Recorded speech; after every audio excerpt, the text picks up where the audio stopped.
I think that the path might Hey, be JW here. I mean, no one. Just pulled into the middle school, getting ready for first day back after the Memorial Day weekend. Hope you all had a wonderful weekend and got to do what you wanted to do. Hopefully, cook out or two and visited some graves of those folks who, as they say, sacrificed it all, so we could all enjoy our cookouts and our trips to the beach or whatever we might have done. And that's the significance of Memorial Day. And I don't think for a minute that anyone should feel guilty about celebrating with cookouts and stuff. Don't get me wrong. I think that's the whole purpose of why people give up their lives in wars, is because it's freedom, and freedom to enjoy yourself, to be with family and do enjoyable things, and there's nothing disrespectful about that at all. But it's also a good thing not to forget the significance of the day, and a lot of people get the day confused, actually, and I've had people. I was in the service, and a long time ago, but I've had people thank me for my service on Memorial Day, and in a nice way, I explained to them that, that's a Veterans Day thing. If you want to thank somebody, that's fine. But by the way, I don't require any thanks. I didn't do much. I was in, but it's not like I was a hero or anything. I was not like I was. I wasn't, and didn't do much.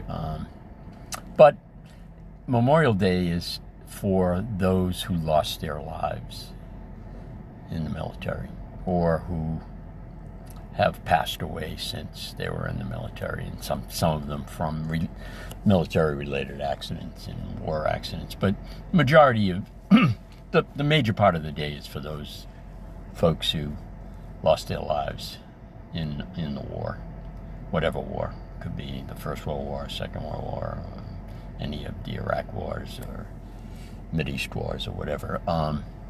So yeah, that's the significance of the day, Memorial Day.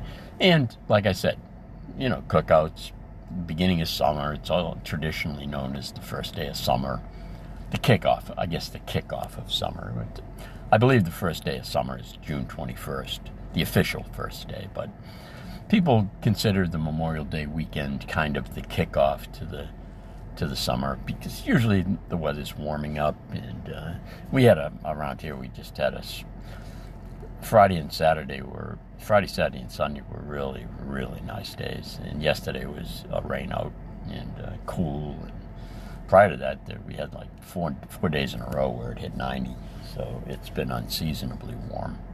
I mean, it's not unusual to get into the high 80s in this time of year, but it's rare to have it for 3 or 4 days in a row.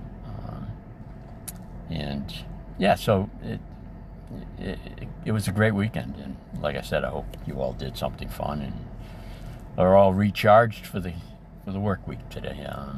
I know I am. I haven't been really having too much fun, but I did have a decent weekend pain-wise. But boy, today was payback. I was cleaning my wound, as I do. Take a shower, and I remove the bandages before I take my shower so I can wash down the wound. And it's a little bit uncomfortable spraying the shower on it, but I'm used to that, and it gets it clean. And I do that every day. And then after I finish my shower, I go and change the wound and add a little bit of wound cleaner, which is just a saline solution, salt and water. And, that's a little stingy, but not bad.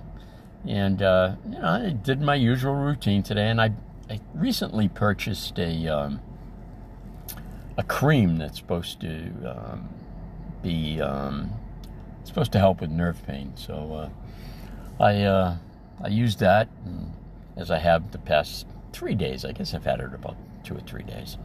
And day 3 was today. And it's been, I think it helps a little bit. It's very cooling. It has menthol in it, and very, very cooling. I mean, like, that cooling menthol. It's almost like cold and hot together. Well, anyway, what I didn't realize is the consistency of the cream is really almost watery like, and I'd say it's more like, if you ever made a milkshake or something, it's about that consistency. So when I tilted the container, some of it spilled out. I usually put it around the wound, not on the wound with the menthol. So some of it dripped down on the wound, and let me tell you something. I've had pain. I've been dealing with pain recently, and I've had pain over the years in my life, but when that stuff hit that open wound, that menthol, oh my God, I thought I was going to go out of my mind. I don't know if the neighbors heard me howling, but they probably did. They think I'm weird anyway, so I don't care. No, they're nice people. I'm only kidding. I care. But I let them know sometimes, hey, if you hear any noise coming from my house, don't worry about it. It's just me howling at the moon. So anyway, it's been a mostly good weekend. Today was not good, but today's the first day back to work, and I didn't really feel like leaving the house today because, like I say, I'm still in quite a bit of pain, and hopefully it'll calm down. I've been popping the turmeric. I told you folks I've been taking turmeric and curcumin, and I've been popping that stuff every hour now, just to try to stay ahead of the pain. And if anyone knows anything about turmeric that I'm unaware of, that it could be hurting me, let me know, because I don't see how it could. It's just a food. It'd be like saying, I suppose you could eat too much broccoli or any kind of fruit or vegetable, but chances are, I don't think I'm going to create any problems. The only thing I do worry about is, I started developing a stomach issue about a year ago, and it's been good. It's been under control. I take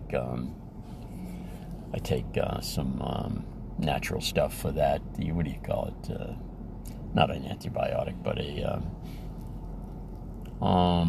I can't remember the name of it now. But it's to counteract the acid in your stomach anyway, and that seems to have been doing the trick. So I'm hoping that I won't develop any stomach issues from turmeric, because it is spicy. It's a spice. And I also take cayenne pepper because that's good for your blood, keep your blood on the thinner side if you need.